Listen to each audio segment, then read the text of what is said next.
So next అండి, మొదటి 8 రెండంకెల ప్రధాన సంఖ్యల సగటు ఎంత? ఏంటి మొదటి 8 రెండంకెల సంఖ్యల ప్రధాన సంఖ్యలు ఏంటో చూద్దామండి.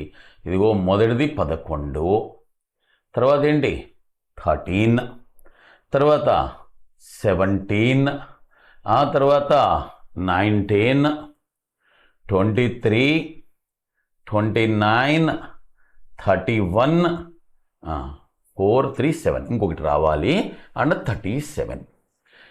వీటి యొక్క యావరేజ్ అడిగాడండి. యావరేజ్ అడిగితే మనకు తెలుసు కదా, మొత్తం కనుక్కోవాలి. మొత్తం కనుక్కోండి.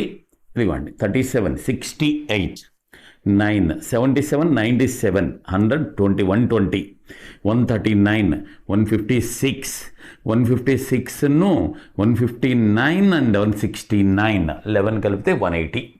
సో 180 డివైడెడ్ బై 8, అంతేగా 180/8 కదండి. యావరేజ్ కావాలి కదా, 180/8. దీంట్లో 4 టేబుల్, దీంట్లో 45 టైమ్స్, దీంట్లో 4 టేబుల్ 2 టైమ్స్. 45/2 అంటే ఎంత? 22.5. వాటి యొక్క యావరేజ్ 22.5. ఓకే.